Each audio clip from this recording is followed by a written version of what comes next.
Olá, meus queridos, tudo bem? Como é que vocês estão aí em casa? Firmes e fortes? Voltando aqui, né, para nossa saga do inquérito policial, ainda, né, finalizando quase o inquérito policial. Na aula de hoje, nós vamos estudar um pouco sobre as diligências, como elas são realizadas, sobre indiciamento. Estamos agora, meus queridos, dentro do inquérito policial propriamente dito. Aquilo que eventualmente o delegado ele vai ou não poder fazer durante as investigações policiais. Não se enganem que, embora muito fácil, isso cai muito em prova o tempo inteiro. Por quê? Porque, na verdade, os dispositivos que estão vinculados, né, a essa parte do inquérito policial, eles possuem uma incidência de cobrança muito grande, porque os artigos e os incisos são muito extensos e demandam uma memorização do candidato. Então, é um pouco dificultoso, né, memorizar todas as variáveis das diligências, como elas podem ou não acontecer, sobre o indiciamento, enfim. Nós vamos ver no curso da aula de hoje que, embora seja aparentemente fácil, dentro do tema inquérito policial, é, sem dúvida nenhuma, uma das partes que mais são cobradas em provas, especialmente, meus queridos, para aqueles que se preparam para as carreiras policiais. Então, veja, instaurado o competente inquérito policial, o respectivo inquérito policial, seja, né, mediante portaria, seja mediante lavratura do auto de prisão em flagrante, seja mediante requisição do Ministério Público, seja mediante requerimento do ofendido ou do seu representante legal, né? Nós temos agora que adotar no corpo, né, da peça de instauração desse inquérito, uma dessas, as diligências, que muitas vezes são descritas já, né, no momento em que se é instaurado o inquérito. Tirando o caso do auto de prisão em flagrante, em que a peça inaugural vai ser o APF, acompanhadas das oitivas dos condutores da pessoa presa, bem como depois do ofendido e do interrogatório, nós temos, sim, dentro das outras formas de instauração, portaria, por exemplo, as diligências ali preliminares que deverão ser realizadas pela equipe de investigação vinculada a determinada delegacia de polícia. Então, vejam vocês que a previsão das diligências investigatórias estão lá ao longo dos artigos 6º e 7º do Código de Processo Penal. Então, acompanhem comigo, porque eu tenho certeza que vocês estão com o código aí em casa acompanhando. Então, olha lá. Logo que tiver conhecimento da prática da infração penal, a autoridade policial deverá, tá? Olha lá, dirigir-se ao local, providenciando para que não se alterem o estado e conservação das coisas até a chegada dos peritos criminais. Ou seja, o delegado de polícia ele vai tentar preservar o local do crime até que, né, os peritos eles cheguem para realizar os exames vinculados. Então, veja que essa diligência ela é muito adotada naqueles crimes que deixam vestígios. Então, exemplo, furto mediante arrombamento. Então, arrombamento da porta, arrombamento de qualquer obstáculo que seja vinculado ali ao contexto criminoso. Então, no primeiro momento, vai se procurar o delegado de polícia isolar aquela área até que a equipe competente ela chegue ao local. Depois, também o delegado poderá, deverá apreender os objetos que tiverem relação com o fato após liberados pelos peritos criminais. Também poderá e deverá colher todas as provas que servirem para o esclarecimento do fato e suas circunstâncias. Quais provas são essas, gente? Ora, as provas que o delegado, né, entender são vinculadas àquilo que está sendo investigado. Então, veja que, mais uma vez, nós vemos aí a discricionariedade da autoridade policial durante a condução das diligências. Também poderá o delegado ouvir o ofendido, ouvir o indiciado, como observância no que for aplicável, do disposto no capítulo 3º do inciso 7º, devendo o respectivo termo ser assinado por 2 testemunhas que lhe tenham ouvido a leitura. Poderá proceder a reconhecimento de pessoas e coisas e a acariações.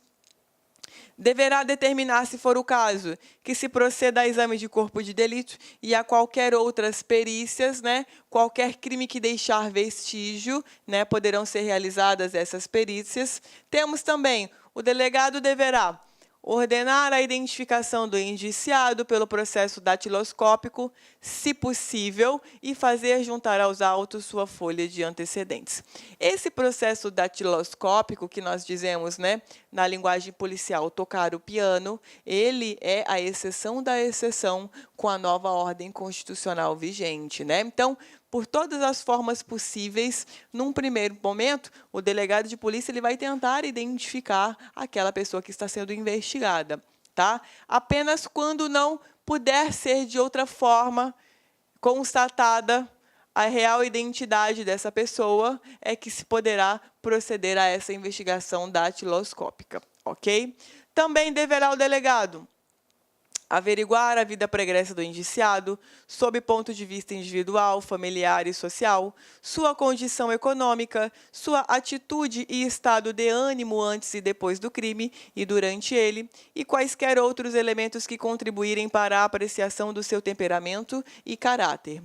Também deverá colher informações sobre a existência de filhos, respectivas idades e se possuem alguma deficiência, e o nome e o contato de eventual responsável pelos cuidados dos filhos, indicado pela pessoa presa. Pessoal, aqui eu tive até a cautela de colocar a data da inserção legislativa nesse artigo, tá? Porque é muito recente, do ano passado, então eu tenho certeza que, se forem cobradas, né, sobre diligências, sobre atitudes que o delegado deverá adotar no curso das investigações, com certeza esse inciso novo ele vai ser cobrado sim na sua prova. Então, aqueles que estão com o código desatualizado, né, vamos dar uma atualizada, pause aí, né, no vídeo de vocês, acrescentem essa informação, que ela será imprescindível para a sua aprovação, ok? Então, veja que essas são as diligências. Isso não é um rol taxativo, pessoal, ou seja, o delegado ele vai poder adotar outras diligências? Claro, né? Esse rol ele não esgota todas as formas pelas quais as diligências poderão ser realizadas, né? O delegado ele tem a discricionariedade de adaptar de acordo com a necessidade das investigações. Também nós temos lá no artigo 7º, olha lá, para verificar a possibilidade de haver a infração sido praticada de determinado modo, a autoridade policial poderá, não é deverá, poderá proceder à reprodução simulada dos fatos, desde que essa não contrarie a moralidade ou a ordem pública. Essa reprodução simulada dos fatos é aquilo que nós chamamos de reconstituição, né? Então, veja que, se for o caso, o delegado poderá, né, não é obrigado, ele poderá realizar essa reconstituição. Ok? Vejo, inclusive, que, com relação à reconstituição, ela geralmente é um meio de produção de prova, né? Aliás, é o meio de obtenção de informações que geralmente só dá certo se aquele que está investigado ele se dispõe a participar. Porque, se ele não quer realizar, ele não é obrigado a reconstituir os fatos, tá? Então, é uma diligência que depende muito da colaboração daquele que está sendo investigado. Agora, veja, o que é preciso para que uma pessoa seja efetivamente investigada, que sobre ela paire indícios de autoria delitiva? é necessário o indiciamento. Então, o delegado ele vai proferir um despacho indiciando a pessoa determinada. Então, veja, né, o indiciamento cuida da atribuição a alguém da provável autoria de determinada infração penal. Então, o juiz, não, me perdoe, o delegado, ele vai despachar dizendo que está indiciando, que nós chamamos de despacho de indiciamento. Veja, o que nós precisamos para indiciar alguém, professora? Primeiro, prova da materialidade delitiva. Veja que quando nós dizemos prova da materialidade delitiva, significa dizer que nós temos que constatar que, de fato, determinado crime ocorreu. Isso é prova. Veja que não é uma suspeita, não é assim, é possível que determinado crime tenha ocorrido. É necessário que se saiba que determinado crime ocorreu. Isso é prova da materialidade. Agora, por outro lado, com relação à autoria, para indiciar, bastam a probabilidade. Então, veja, enquanto nós trabalhamos com uma prova certa de ocorrência do crime, que nós nominamos de materialidade, com relação à autoria, bastam indícios, ou seja, probabilidade de que determinada pessoa seja a autora do crime. Então, para indiciar, vão parar suspeitas de que aquela pessoa efetivamente praticou determinada infração penal, mas, por outro lado, eu tenho que ter certeza que aquela infração penal ocorreu.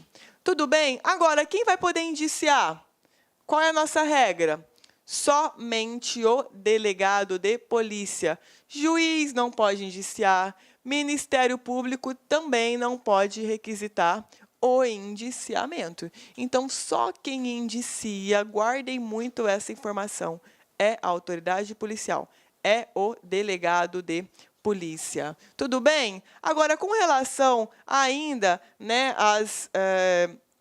aos detalhes do inquérito policial, nós temos um artigo aqui que cuida da incomunicabilidade do indiciado preso. Então, veja que, na aula anterior, até nós dizemos sobre um caso em que se sustenta que o artigo 5º, inciso 2º do Código de Processo Penal, ele, na primeira parte, não havia sido recepcionado pela Constituição, na medida em que o Código de Processo Penal ele é da década de 40, então, quando ele foi elaborado, ele estava sob a égide de uma Constituição anterior, né, uma outra ordem constitucional.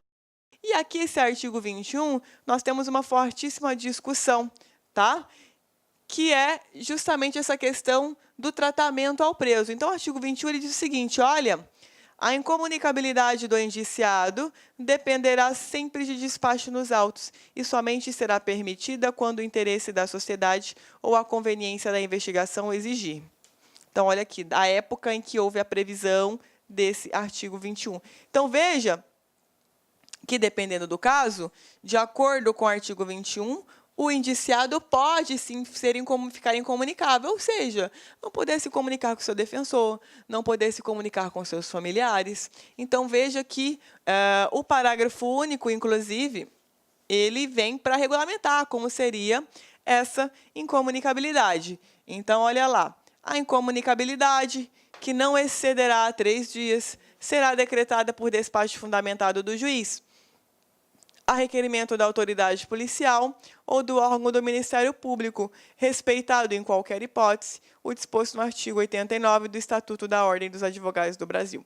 Então, veja, pessoal, que com relação a esse artigo 21 da incomunicabilidade do preso, a doutrina sustenta que ele não foi recepcionado pela nossa ordem constitucional vigente. Ou seja, as disposições da Constituição de 88, elas são incompatíveis com esse artigo 21. Agora, veja, meus queridos, que quando nós tratamos se uma lei anterior à Constituição ela foi ou não recepcionada, é necessário um controle de constitucionalidade, né? Concentrado. E veja que, com relação ao artigo 21, o STF ainda não se manifestou no sentido de determinar, né, de nos esclarecer se houve ou não essa recepção. Agora, todos os doutrinadores, todos são unânimes, dizem que esse artigo, ele não foi recepcionado, que é justamente o que nós, estávamos discutindo. Agora, para a prova, professora, eu quero saber da minha prova, eu quero passar na prova. Primeira fase, se cair, da forma como o artigo 21 está escrito, verdadeiro. Cabe incomunicabilidade, porque não houve uma declaração concentrada do Tribunal Superior Federal de que esse artigo não foi recepcionado. De modo que, se ainda não foi declarado, é porque ainda ele está em vigor. Tá? Então, para a sua prova de primeira fase, carreira policial, de acordo com o artigo 21, se houver as disposições com relação à incomunicabilidade do preso, está verdadeiro, tá? Então, muito cuidado com esse artigo na sua prova. Vamos lá, gente, prosseguindo então, dando continuidade. Com relação aos prazos para a conclusão do inquérito policial. Então, veja que nós temos os prazos gerais, que nós vamos estudar agora aqui no Código de Processo Penal, e nós temos, meus queridos, algumas leis especiais criminais que trazem prazos diferenciados para a conclusão do inquérito. Então, primeiro nós vamos ver os prazos do Código de Processo Penal, e aí eu já aproveitei e trouxe para vocês também os prazos especiais com relação a essa conclusão, ou seja, limites legais que são colocados para o delegado de polícia com relação ao desenvolvimento das investigações policiais. Então, essa, inclusive, é a disposição do artigo 10 do Código de Processo Penal. O inquérito deverá terminar no prazo de 10 dias se o indiciado estiver sido preso em flagrante ou estiver preso preventivamente. Contado o prazo nessa hipótese a partir do dia que se executar a ordem de prisão, quando for preventiva, ou no prazo de 30 dias quando estiver solto, mediante fiança ou sem fiança. O delegado de polícia fará minucioso relatório do que tiver sido apurado e enviará os autos ao juiz competente. Ainda na sequência... Olá, meus amigos, minhas amigas, sou o professor Luiz Antônio Carvalho, com muito prazer, muita satisfação, estou aqui para fazer um convite muito especial para você que quer continuar estudando com a professora Laila. A professora Laila, professora aqui da Lá Concurso já faz algum tempo, nossa professora aí que nós temos muito orgulho de tê-la no nosso quadro.